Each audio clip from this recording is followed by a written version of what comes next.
Hi, everyone. Good evening. Welcome to Evoke Therapy Program's broadcast. I'm Dr. Brad Reedy.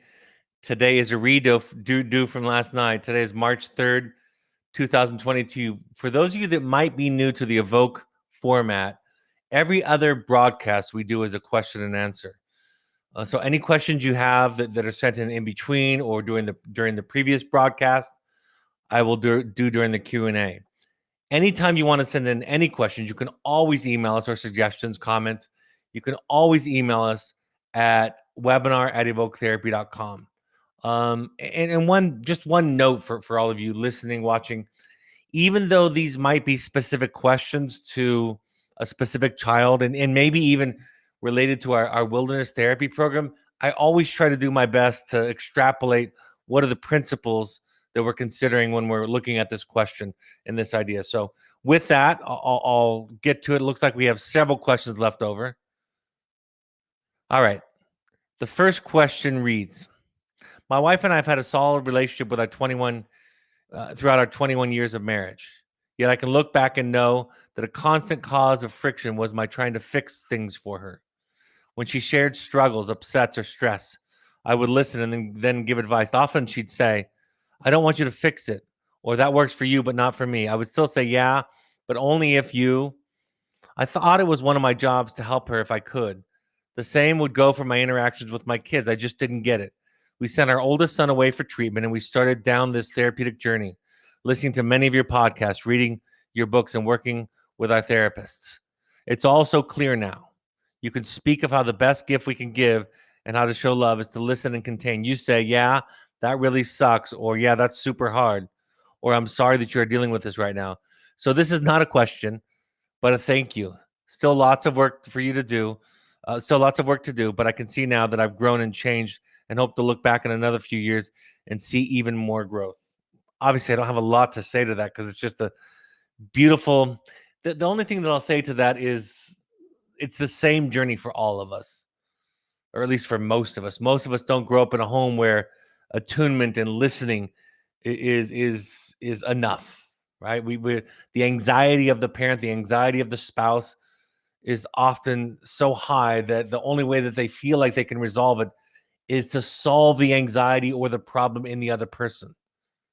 So I think it's a journey really that once you learn it, you want to spread it and teach it to other people. I was just reading a book this week about this idea that safety is not the precursor to treatment.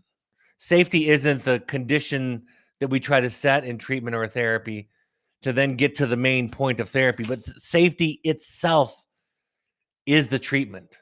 You know, when I'm teaching and training therapists, I'm often explaining to them that the reparative work that we do is to be different with our clients.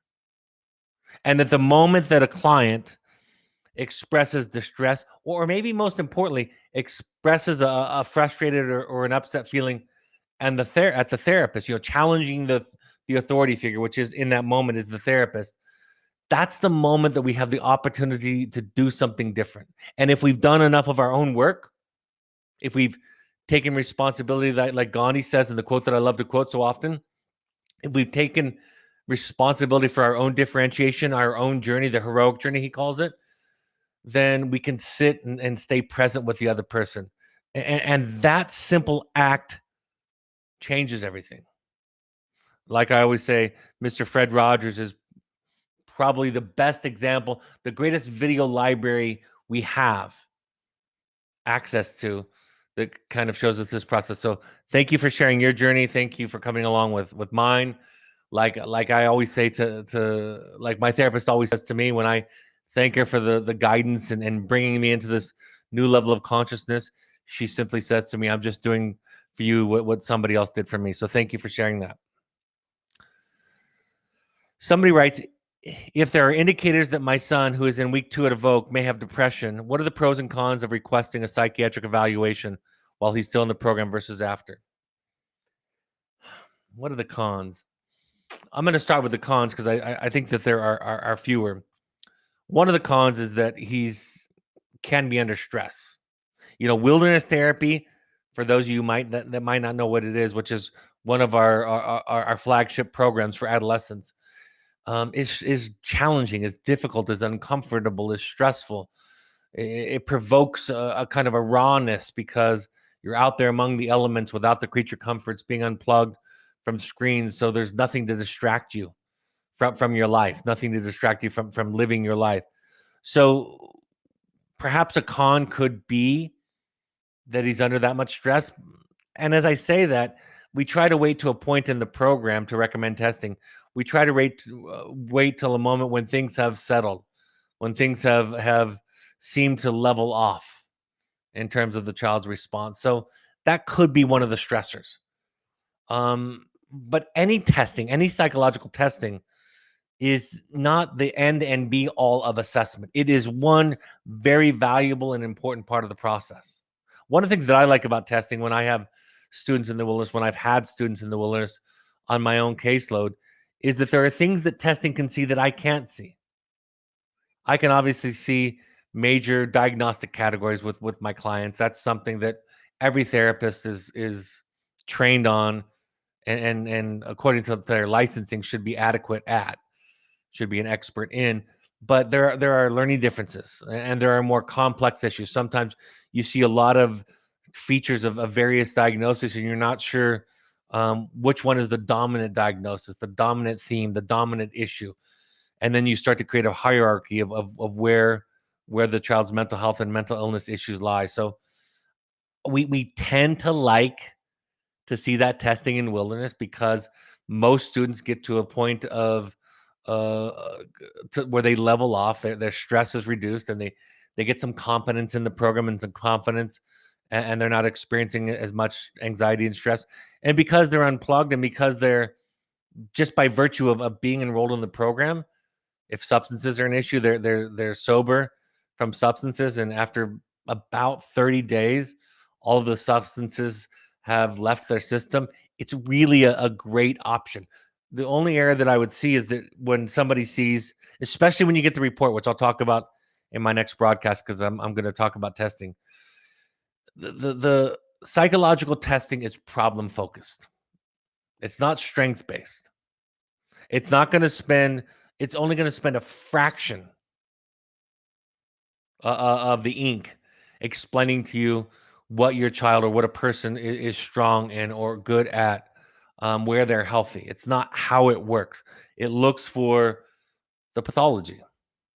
And it's like if you have a torn ACL, the thing that the doctor's going to focus on is your ACL. He's not going to talk about or she's not going to talk about your other knee. She's not going to talk about your shoulders, your heart, your other things, except for in passing if you have to undergo surgery. So it's really problem focused and it can weigh really heavily on parents. That's the only warning that I'll give you. And like I said, I'll talk about it more when I talk next week. But overall, the pros greatly outweigh the cons, in my opinion, in my experience of getting testing if you're going to get it while the child is in the program. Somebody writes, how can you acknowledge your child's progress without putting pressure on them to never mess up or backslide, etc.? I get this question a lot. And let me explain several aspects. It's okay to praise your children. It's okay to compliment them. There are several subtle factors in play that can make it problematic. Number one is if it's out of a place of anxiety of wanting the child to feel good about themselves, the child will sense that. And they will interpret that anxiety as something is wrong with them. So it'll actually have the opposite effect on them than you're wanting it to have. So many parents, I've been guilty of this many times. I haven't completely mastered this process, but so many times as parents, we want to infuse into our children confidence, right? We want to infuse into them a sense of positive self-esteem, positive self-regard. And so when we're worried about them not having it and we compliment them toward that end, they can sense that. They can sense that what we really see is somebody who's fragile, somebody that's broken, somebody that doesn't have it all together. So that's the first issue. The second issue is, I would say, striking a balance between the positive and the struggles. If you can be as welcoming of their strengths and their successes as you are of their failures and missteps, then I think that there's less risk involved. In other words, like I've shared with you, anyone who's listened to several of the podcasts has heard me retell the story by the CEO of Spanx, where she describes that her father at the dinner table almost every evening had a ritual of asking each of the family members where they failed that day and then celebrating the failure. And he was overtly trying to teach them that to struggle to make mistakes is an important part of growing and growth and learning. So if you can embrace the failures as well as the successes, that's an important point. You've heard me talk about holding it lightly. It's just the energy. And again, it's probably best understood in the context of the anxiety that I was explaining earlier. But to say something lightly like, congratulations, that's fantastic, great job, is fine.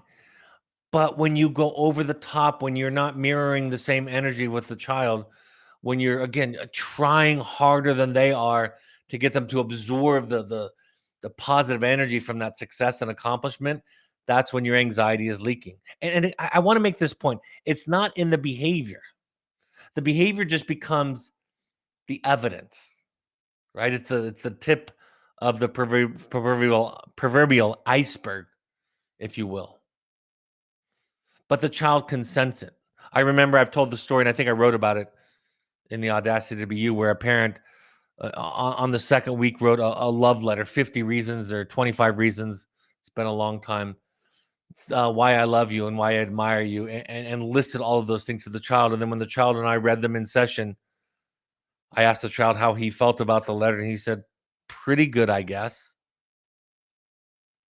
And then I said, to me, it kind of sounds like your mom is needing something from you. And he said, yeah, something of it about it isn't right. And when I was sharing this story, much the same way I'm sharing it with you this evening, the mother immediately owned it. And I commend her. She immediately owned it and said, absolutely, it was from a place of fear and anxiety about how he was feeling about himself. So one of the reasons why I don't talk a lot about skills, or I want to say this very precisely. One of the reasons why I prioritize the deeper work over the skills or over the behavior is because the behavior we think masks. We think it masks the anxiety that we might feel, or that we can hide the anxiety, but we really can't. Ultimately, the child or the other person is going to feel it. The last thing I'll say about praising or encouraging, which is completely fine, is be wary of complimenting successes and accomplishments versus effort. Because effort is something that they can control and success is not always something that they can control. Just Google the growth mindset. Just Google growth mindset and study that. And what they've learned, starting with math, it started off with math and then it's moved to other subjects, including pro-social behaviors, i.e., healthy mental health, is that when we praise somebody's effort, that they tend to take healthy risks, and try more difficult tasks, and they're willing to fail without it being catastrophic for them. When we praise accomplishments, to maintain that fragile position on the pedestal, they're more likely to cheat or to avoid tasks in which they might fail. And this goes back to the first point that I made tonight, which is watch your energy, watch your anxiety, be aware of it. So, like so much of what I teach, while you might hear me talking a lot about things to be mindful of when you're considering praise and acknowledging your child or another person's accomplishments, I'm not saying don't do it. It's just that I'm warning about so many dynamics that it might sound like that. But I'm just saying those dynamics that I've described about what's going on inside of you are in play. So hold it lightly, be gentle about it. I've told this story, and I'm not a lot, but I'm just going to retell it. I remember when I had a new therapist working with a young adult, and I was doing my training visit with him, and he was the student had accomplished a lot in his packet of work that we'd given to him the previous week. He'd gone above and beyond what was assigned to him. And as the therapist was heaping praise on him, I was just watching this, and after the client, we call the young adults clients, after the client left the session, I said, just be careful about that. That's a lot of energy you put in to praising him. And what happens next week if he fails? What happens next week if he does less? Is he going to be then? Is he going to be a disappointment to you? But if you can embrace the failure or the setback with as much enthusiasm as you can the praise, then I think it's okay. But be careful. And then the new therapist, assured me that that would not be a problem. 2 weeks later, by coincidence, I bumped into his parents at a parent support group when we were doing them live and in person, and getting to know them and sharing with them I'd visited with their son. They went on to describe how anxious he was to live up to their expectations. The father and mother were so successful, and he felt that he had to live up to that. And so there was a lot of pressure and stress. And they even, in their own awareness, were conscious of the fact that that stress that he was feeling to be successful, to accomplish things, was part of what was eating at him, part of what he might be medicating or avoiding, or like I always say, he's sinking his own ship to get rid of the anxiety. So just it's okay. It's okay to do it, but be aware of it. And like always, the root of the success of the exchange is going to be found in your own work. I happen to know the person who sent in this question, and I know for a fact from my own experience that they do a lot of work themselves. So keep doing it. Great question. A young adult child would really benefit from doing an individual intensive. How can I speak to them about stepping into their work in this manner without seeming like I'm trying to unduly influence them? I don't know who wrote this question. The first thing I would say is do your work first, and you'll be surprised. I think this is true of a lot of us. The more work we do, the more these skills come naturally to us. So make sure you've done your own finding you intensive first. I mean, that's my answer to virtually every question, is that the pathway to the answer of all these questions is found in your own self-awareness and your own increased consciousness. So do your own work first, model it for him, and then simply make an invitation and let him know that it's available. And then make sure to walk away. I think in your question is the answer. You have to manage your anxiety around this.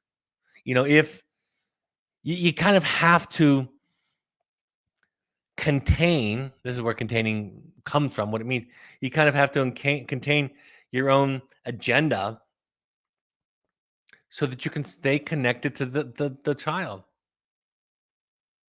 I was just teaching a supervisor this week about this as they were training their therapist. So I was training a clinical supervisor of a group of clinicians, and I said, be careful about your agenda with them. And she said to me, well, my agenda is getting them to get rid of their agenda with their clients. And I said, that's a really good first order idea. But the deeper or the second order idea is you have to be aware of your agenda with them. Because if our agendas, the word I like is eclipse the other person, we lose contact with them. And what's the antithesis of having an agenda? Being curious, right? Embodying the great paradox that the great Carl Rogers said when he said, the great paradox is that when I accept myself, it is only then that I can change. The thing that I mentioned about 10 minutes ago, when I explained that safety is not the precursor to treatment, safety is the treatment. So do your work, show him or her. One of my greatest, I've seen this for many, many years. Since my first intensive in the early 2010s. When people have a remarkable transformative experience at our intensive program, which happens much, much more often than not, one of the instincts is to go back and to tell everybody that they love, everybody that they care about, that this would be a great program for them to attend. And From a business model, a business perspective, I kind of like that because it gets me more clients, but that's not my ultimate goal. What I say to them is, that's great. And it might get me a client or two. But the real gift that you have after attending our program is that you can go home to the people that were your identified patient. You can go home to the people that you were complaining about, the reasons for you coming to the intensive, if you will. You can go home to them and be accountable and apologetic for how you've treated them. So you can say to your alcoholic spouse, I'm sorry that I've been trying to control you. You can say to your angry or depressed son or daughter or child, I'm sorry that my anxiety has been an extra burden on top of what you've already been struggling with. I'm going to take responsibility for. And I think that again, embodiment is a word that I want to use. That embodiment of the process is a greater and more effective invitation than the invitation itself. I always joke that the book on codependency, written by Melanie Beatty, Codependency No More, is probably the most gifted book in the universe in self-help, because it's geared toward codependent people, and codependent people's instincts when they read a good self-help book is to give it to somebody else right away. But there's a higher road, which is heal part of your codependency and make a gentle invitation without much of an attachment or an agenda to the people that you love. So I hope that's enough what I'm saying. I hope that helps. Somebody writes, "Hi, my son and I both have avoidance attunement. As we progress toward the more balanced connection, what's the best way to practice disconnecting from enmeshment may appear to be avoidant? Any suggestions on communicating during the detachment phase?" You know, I'm just a little bit confused by the question because it says you have an avoidance style, but then you're talking about enmeshment. I suppose the thing that bridges the two styles, the avoidant versus the anxious attachment, is the anxiety. So the best way to manage kind of a healthy balance of true connection is to manage your anxiety. I'll say this is clear. I mean, I know I say things like this, but I just want to say it as plainly as I possibly can. A parent's disowned anxiety, meaning that they believe that the solution to their anxiety is fixing the kid or making the kid happy or healthy. Happy or healthy, even healthy. When they believe that the solution to their anxiety is outside of them, whether or not there's a war going on, whether or not there's a pandemic going on.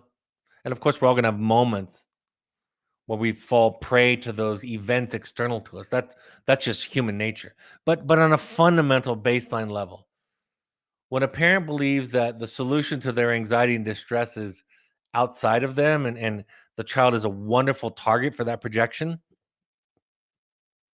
the child is going to grow up thinking something's wrong with them. Because in a very essential way, what a parent is saying is, you're the problem for my distress and my unhappiness.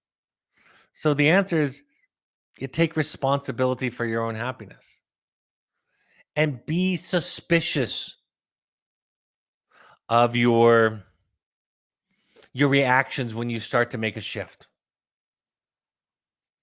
For any of us that are doing this work, it is inevitable and it will be consistent that doing the right or the healthy thing will feel wrong and unhealthy for you. To set healthy boundaries for somebody where boundaries weren't modeled at all or modeled very little, a boundary will feel like a lack of love and a lack of connection. Whereas what we know from this work is that a healthy boundary is really just the evidence of a healthy self, which is the first building block of a healthy connection. I think I've shared with you that one of the things that I've learned as a father is that sitting in the car quietly with my teenage child is what connection looks like. Asking and digging into what's going on inside of their mind when they want to have that boundary up is not a healthy boundary. It's intrusive. It's an intrusion. So many parents will share with me that they want a relationship with their teenage child or their young adult child, and their version, their description of a healthy relationship or a meaningful relationship is getting more information from the child. I hear women say the same thing about men often in marriages. It can be the opposite gender, it can be the same gender, but it's very common for people to say, the way that I'm going to feel close to you if you tell me what's going on inside of you. And sometimes what that does is that walks right over the boundary that is being set by the other person. It's not a connection. It's a mutated form of connection. So part boundaries are complex. And like most of what I teach and talk about, so little of mental health, of spiritual and deep psychological practice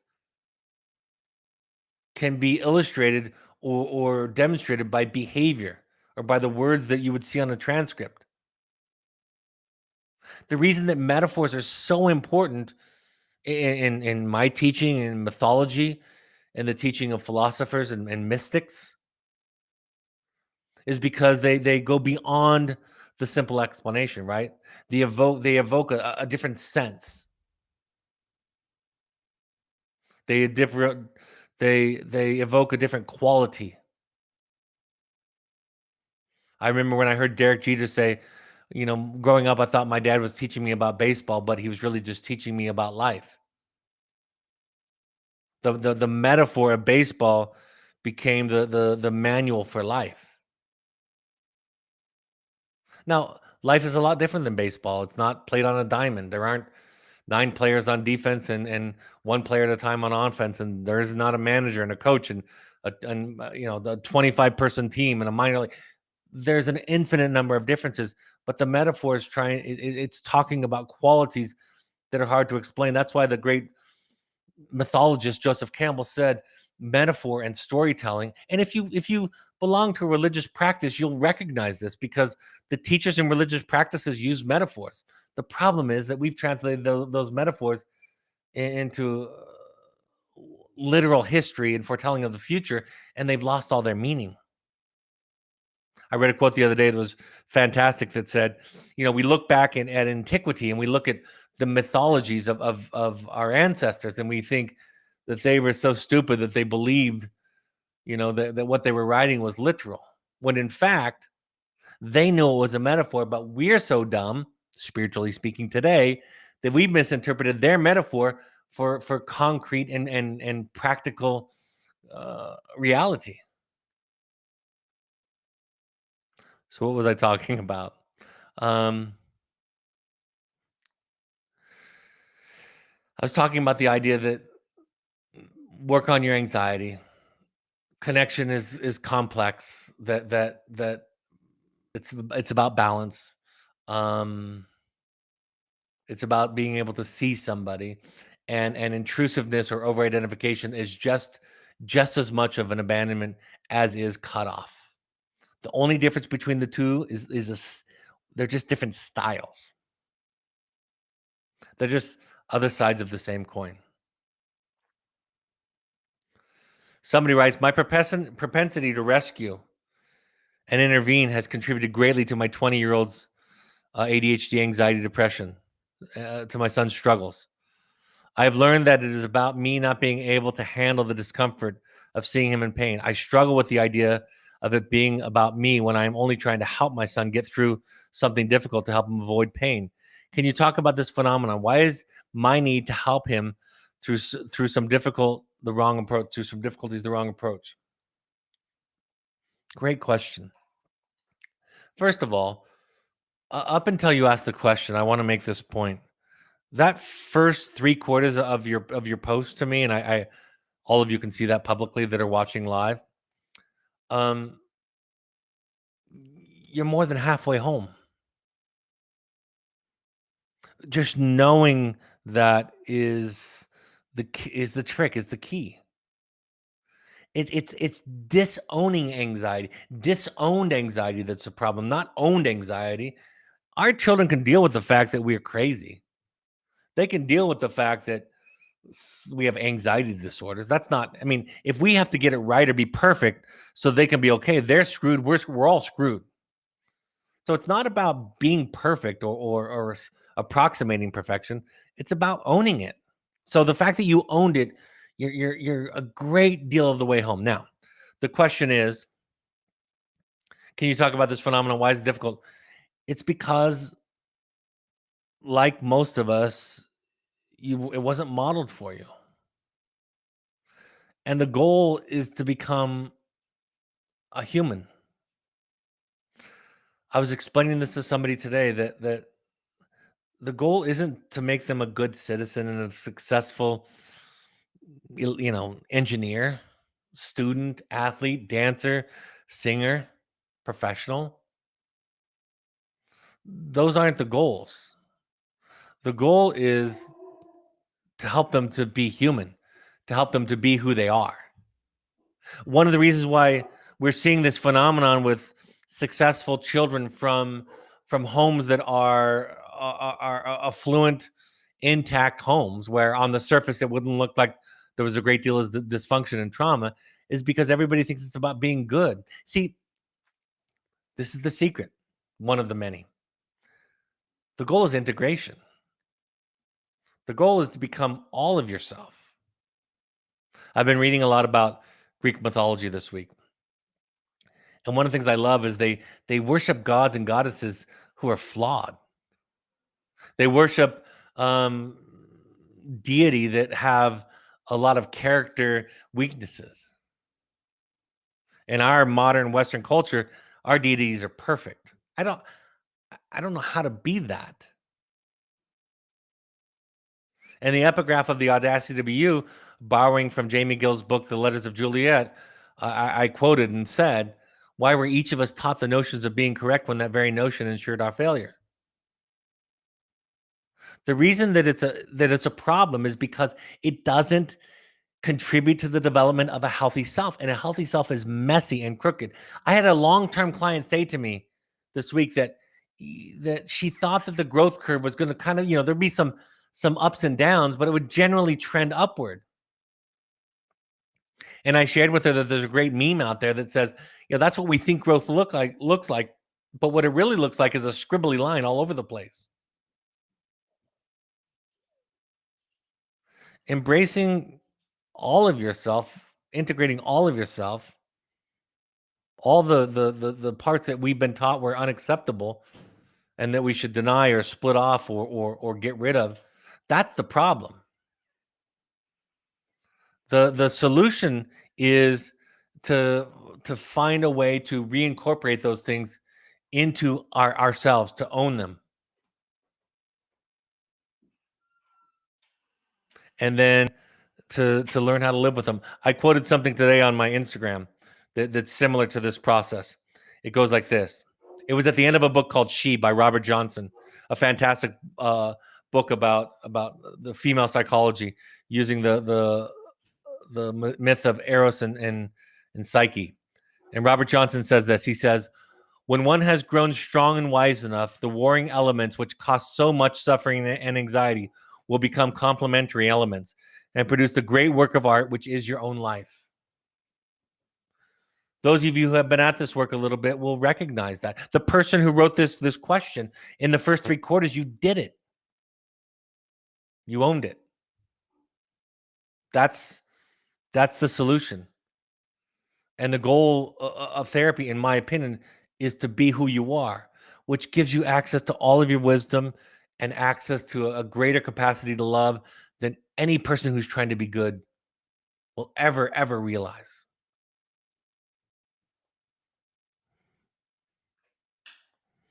Somebody asked the question, what if the stable, consistent parent is in a different household?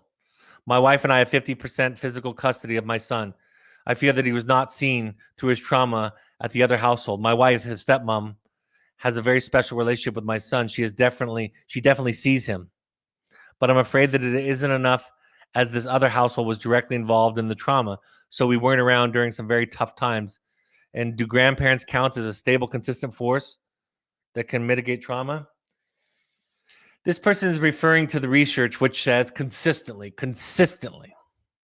more than most research that we think about when we think about the research in psychology, child development, and human mental health. That having a consistent person in your life that sees you makes the biggest difference and can mitigate trauma. So it's all a matter of degrees. I was thinking about this after I said it the other night.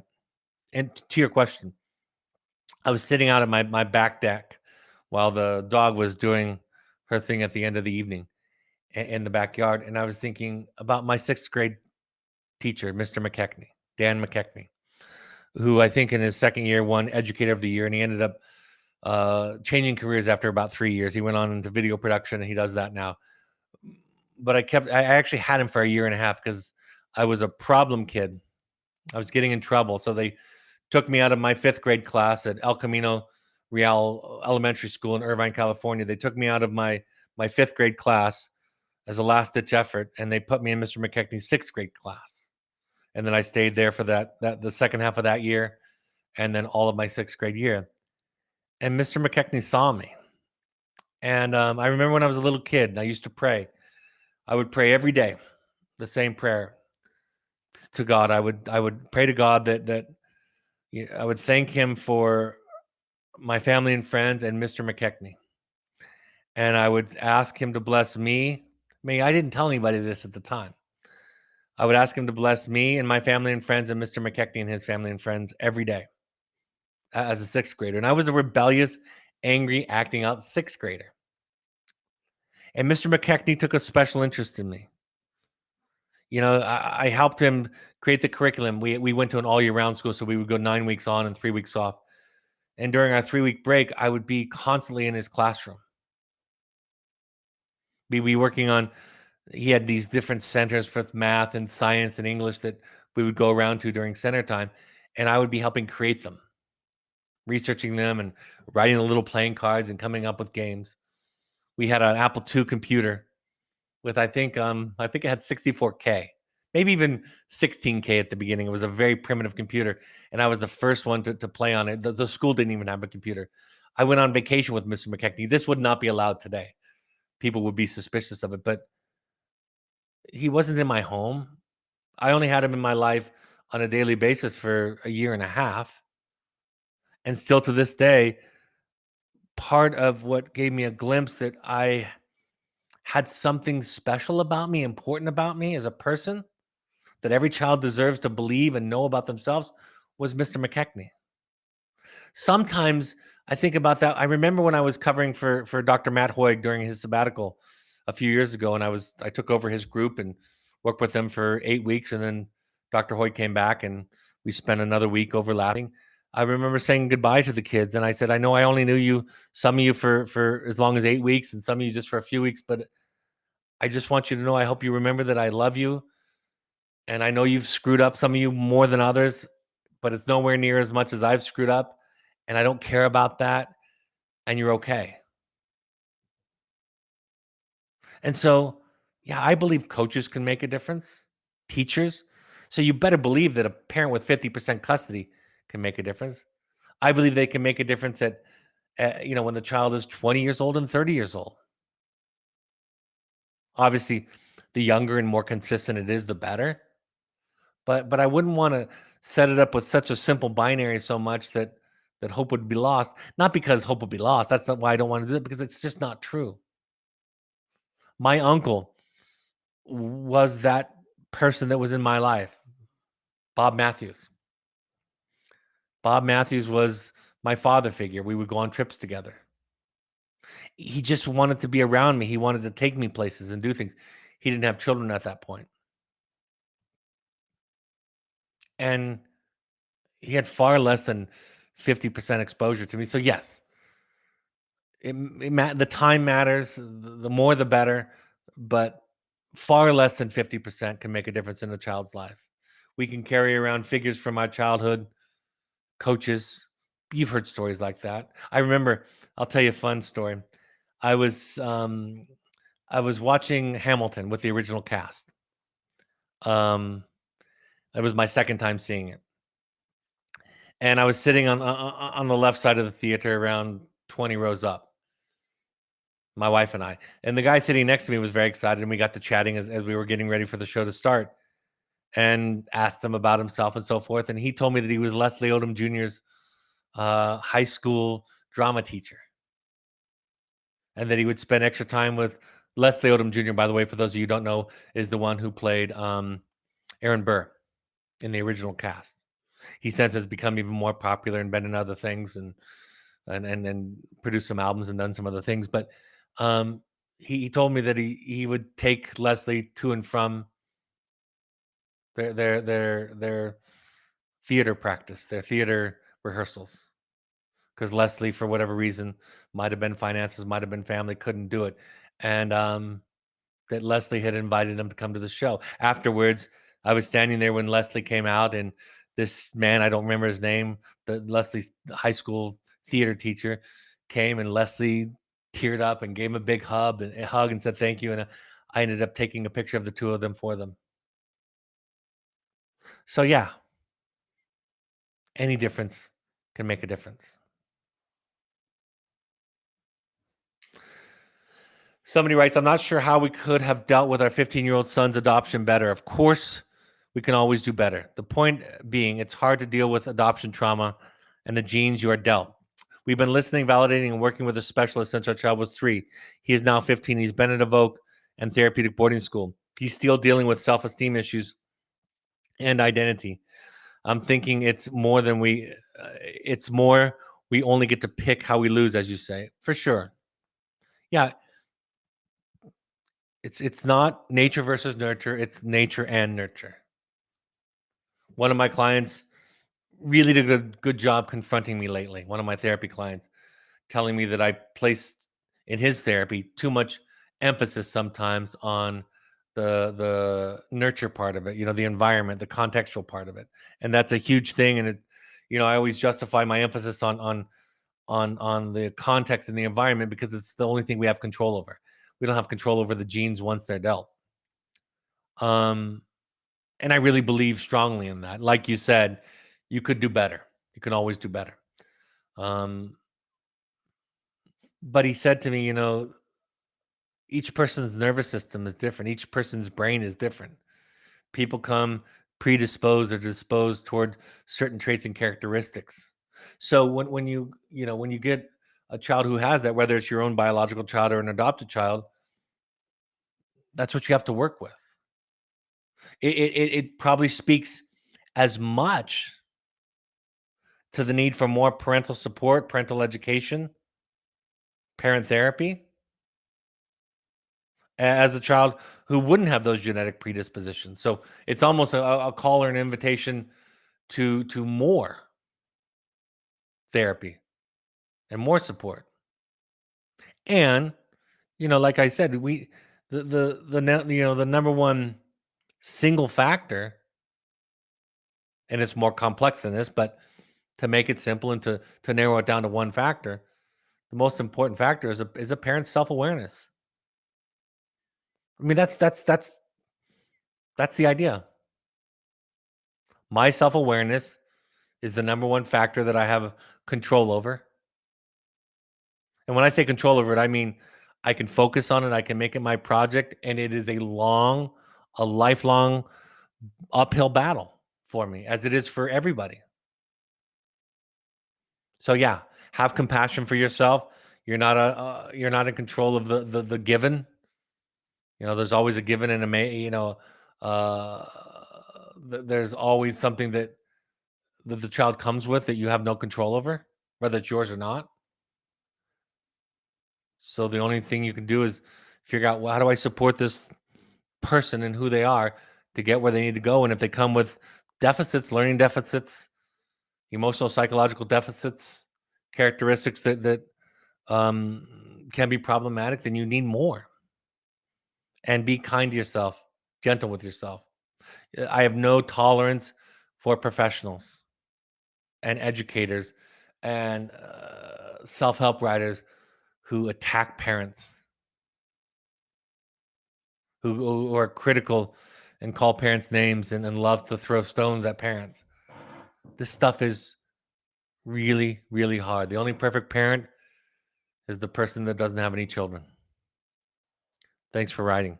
Somebody writes, is there a healthy codependency, especially when it relates to intimacy without comparison, the boundaries or a spouse? Codependency by definition is not healthy. So it's like saying a healthy cancer. There's less codependent and there's more codependent, but healthy codependency would be like saying she has a healthy cancer. It is intrinsically unhealthy. But to be clear, it's a continuum. We're all on it. I've yet to meet anybody in person, right, face to face, who doesn't have or exhibit or struggle with some attachment trauma, which is codependency. So if that's what you mean by it, then yeah, there's people that are higher up on the continuum of health with regard to codependency, but to the extent that it's codependency, the label itself is a definitively an unhealthy thing. So if it's healthy codependency, we call it something else. We call it interdependence. We call it healthy dependence, right? Healthy connection, intimacy. It has other names, but codependency is a label that inherently refers to dysfunction and pathology, just like cancer. Somebody writes, finding you in October. Truly life shifting. Finding you is our intensive. Thanks for the opportunity for growth. I am at a wit's end. 17-year-old son in active addiction, weed, legal trouble, probation that is not being enforced, ran from wilderness to wilderness programs, refused school, time in juvenile detention out of state. I am working hard to stay in my lane and doing DBT, ART, and attending Al-Anon. Any advice or insight on detaching with love and letting go of what is not mine to carry? Knowing his path is his and my path is mine. I am strong and fighting like hell for my child. I know I have to decide how much I am willing to continue to fight, whatever is never ending and seemingly unproductive fight. If we are allowed, pending legal issues, to send son out of state again, would you do it if you were in my shoes, given the information I provided? At a loss right now. I'll answer the last question first. I don't know. I wouldn't give an opinion based on the information that I have. And what I can say from the first part of your post is that what you need is love and support and compassion.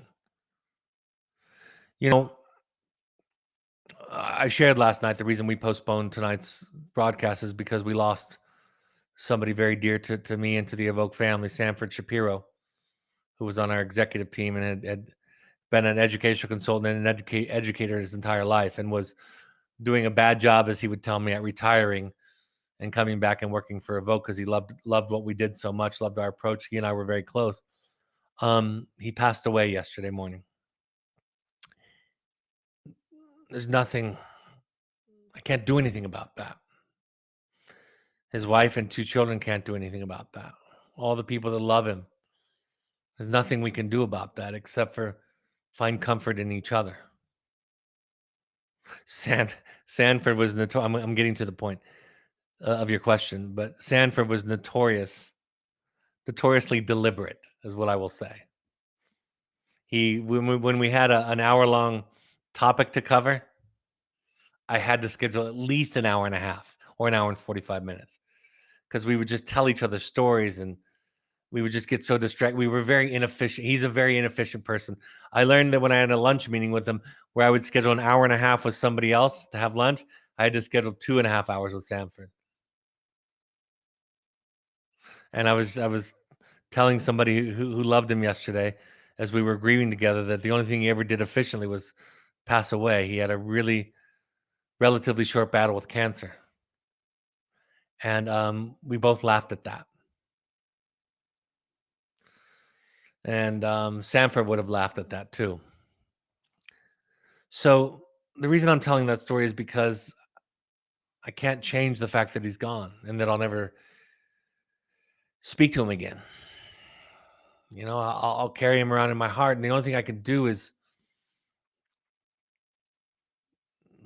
go through it and do it with the comfort of other people. So the only thing I would say to you, in addition to everything that it sounds like you're doing and all the awareness it sounds like you're already building, is find people to bear the burden with you.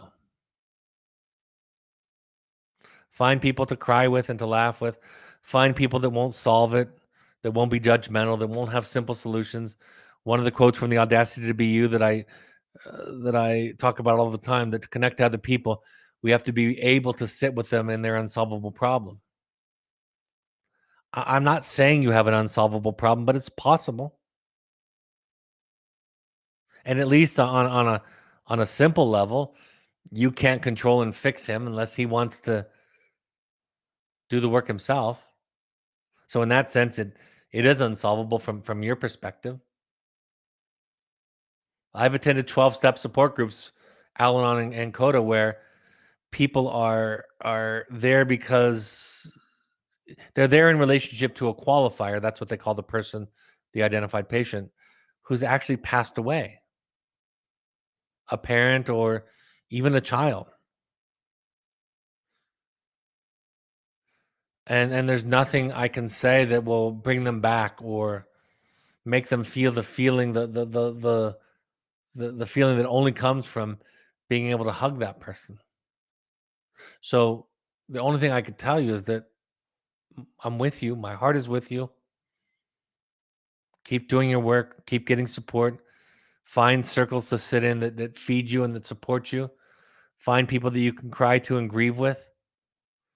Find people that can listen to your anger and your rage and your frustration. Do all of that. I call it work, but it's just living. Do all of that living with other people so that when you show up to the relationship with your child in person or in a letter or in a session or on a phone call or on a text exchange, that you're capable of being there for them.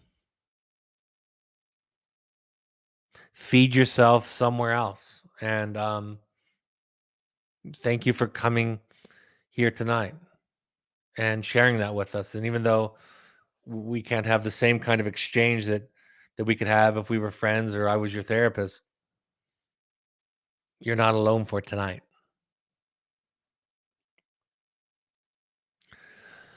Somebody writes, regarding therapy resistant teen boys, are there patterns or themes to how you see and excuse me, I'm going to start over again.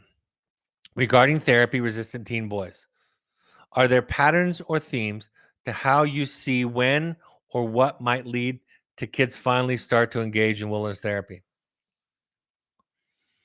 You're going to laugh at this or be mad at me, one of the two probably. The first step is letting go of him changing. The first step is understanding that you can control. I was a little league baseball player, and one of the positions I played on a regular basis was a pitcher. Later in life, I played tennis for a lot of years during high school, golf later on, other sports. You can't control the outcome. So the number one, yes, my answer is this. The number one contribution you can make is let go of the outcome, which ironically, paradoxically, is the best contribution you can make to his change. That's answer number one. Answer number two, go do your own work. You don't have to do an intensive with Evoke. I believe in our intensives. Go to Onsite or the Meadows or Bridge to Recovery or the House of Akala or the Refuge. Go somewhere else. Caron Foundation has one called Breakthrough in Pennsylvania and New York, I think. I know in Pennsylvania. You go somewhere else. If it's just to not get distracted by the business aspect of it, go and do your work. Go to therapy, go to Al-Anon, go to Coda. So yeah, the biggest contribution, the biggest change in situations and circumstances and dynamics that you can make is Let go of changing him, which will change him. Read The Journey of the Heroic Parent. That's a lot cheaper and easier than going to an intensive. Listen to 50 of these podcasts. Listen to other podcasts that have the same kind of wisdom. But waiting, tying your release, your expectations, your happiness to the child changing, that's the most likely way to contribute to their not changing. So letting go is the best way.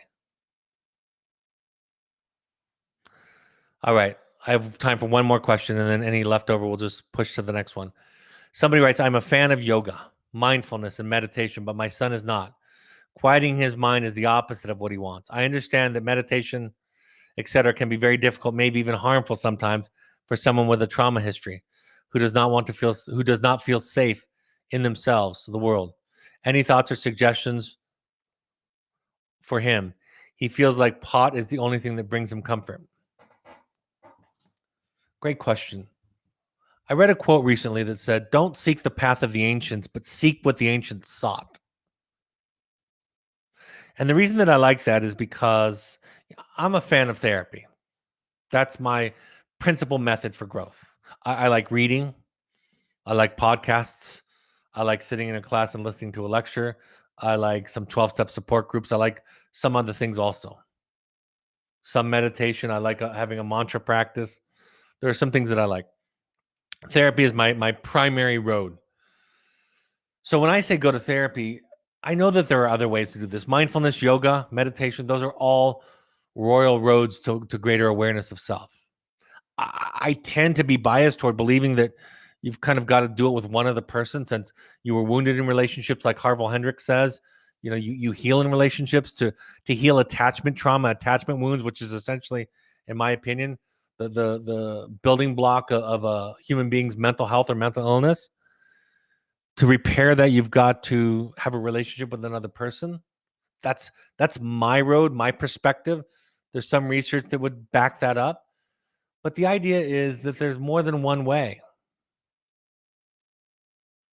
And so, again, model your way, invite him to it, but there are other ways. Having said all that, there's one thing I want to share with you. I learned from listening to an audiobook. I don't even think it was written. I don't think he ever wrote it, or it's ever in print. It's an audiobook by the Buddhist monk who just passed away, Thich Nhat Hanh. And it's called Psychotherapy and Mindfulness, I believe. You can look it up, Becky, and post it here. Thich Nhat Hanh, Psychotherapy and Mindfulness. And he talks about a walking meditation and an eating meditation or mindfulness. And he talks about how mindfulness can be in any practice. And one of the things that he explains, and these are my words, but essentially he explains, is that therapy is kind of a talking meditation. When the therapist says, how are you feeling? How did that make you feel? What she or he is saying is, I want you to be aware of what's going on inside of you. And so when I explain to young people what we're doing, I explain that it's a mindfulness practice. Becky, if you'll just post the title there too, because that's the link to it. That's essentially what we're doing. Mindfulness and Psychotherapy by Thich Nhat Hanh. That's essentially what we're doing.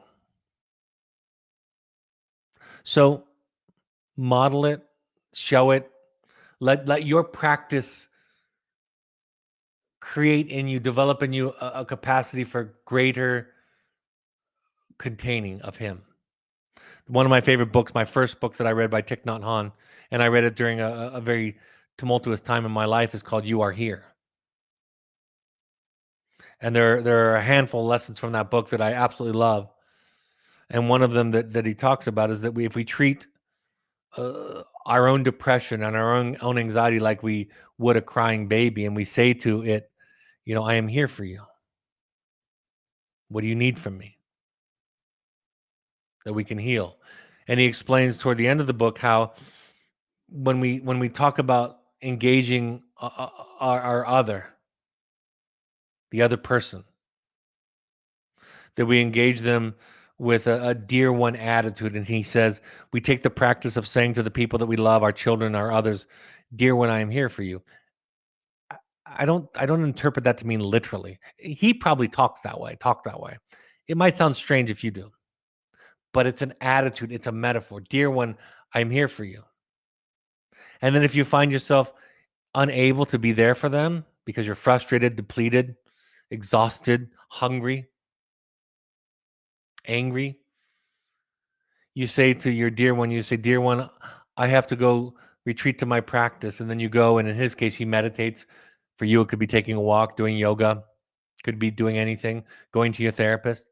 And then you come back when you have enough in reserve, and you say, I'm here for you again. And he's teaching us that love is about capacity, and that we're responsible to develop the capacity. And to develop the capacity, he doesn't say this, but I say this, to develop the capacity and take care of ourselves, we have to do battle with the dragon of should and should not, the dragon of guilt and shame. Because those are the creatures that keep us from taking care of ourselves. I was just reading, like I said, about this book today, about the last great task that Psyche was given by Aphrodite to be able to earn the love back of her husband's Eros. And she had to go to Hades and get from Persephone this casket, this potion in this casket, and bring it back to Aphrodite. And along the way, a decrepit old man riding a donkey dropped his sticks. And she was told that she couldn't help him. She naturally, in her own generosity, went down to help him with his sticks. And she was told that she had to save her energy. And then later on, as the ferryman is bringing her across the great river toward Hades, they see somebody drowning. And again, her instinct was to save the drowning person in the water. And she was told again she can't do that because she has to reserve her energy for the journey ahead. And even though the author didn't make this interpretation, he made some others that were quite profound. I thought to myself, what a fantastic lesson for the feminine development, for the development of being a person. This particular book was about feminine psychology, about how the feminine instinct is to nurture and to care for. And so to take care of yourself and to build up the reserve, to be there for the child, instead of flipping it on its head and having the child be there to take care of you, is you have to learn to let some things go and to fail people and to let them down. The modern metaphor for this that is almost overused is on the airplane, on the warning on the airplane when we're taking off. You have to secure your own mask first. I think most mothers and fathers, if these oxygen masks came down, that our first instinct would be to get them on the child first. So I hope that's helpful. All right, folks. I don't know if there are any left over, but I'll take them on the next time. Let me go through upcoming slides. My two books, The Journey of the Heroic Parent and The Audacity to Be You, are on Amazon and Audible. I read the second one. If you want to get some support, find your own circles. We have support groups for wilderness current and alumni families. For anybody, the next one is March 10th for any alumni or current family. If you are an alumni only, we have one per month for alumni only. March 22nd is the date for that one, for the support group online. For our intensives alumni, March 8th is our next one. Just contact Malia at evoketherapy.com to find out more information if you need it. If you want to do a deep dive into your own work, we have some spaces in our March 30th through April 3rd Finding You Intensive. By the way, it'll be in our brand new home. The first time, you'll be the first one in our brand new home in Midway, beautiful Midway, Utah, March 30th through April 3rd. We also have an online offering March 25th through 27th. And then for returning people, if you've been to a Finding You before, we call our program for people that are returning it's called Returning to You. That'll be May 11th through 15th. Contact intensives at evoketherapy.com.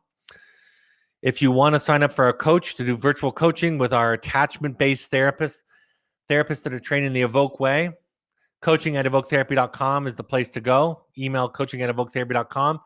We have pursuits programs for families and young adults.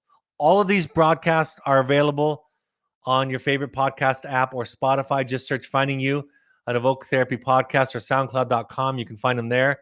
You can find Evoke Therapy programs and me, Brad, on Twitter and Instagram using the handle @Evoke Therapy and @Dr. Brad Reedy. And you can find the Evoke Intensives program on Instagram using the handle @Evoke Therapy Intensives. On Facebook, you can find us by searching Evoke Therapy programs or Evoke Therapy Intensives. And our new blog, a wonderful one just came out today by Keisha, talking about her own child. You can go to our Evoke Therapy blog and find new content each week. We ask all current parents to go to 6 12-step support groups. These are free. All the things that I ask you to do, practically all of them, cost money. You can actually do these from your house on your computer screen, or you can go to the free sessions in person. Just go to alanon.org, coda.org, familiesanonymous.org, or adultchildren.org to find meetings, either virtual meetings or in-person meetings in your area. Refugerecovery.org and NAMI.org are a couple of other resources that help you with free resources and classes in your area. All right, folks, my next broadcast will be March 8th at 6:30 p.m. I'll be talking about psychological testing and assessment. Look forward to that. I hope these are helpful points of contact to you. As always, thank you for and on behalf of the people that love you, your children, for being willing to do your work, because that is the greatest difference that you can make in anybody's life, is the work that you do on yourself. Have a great evening, and I'll talk to you next week. Take care. Bye-bye.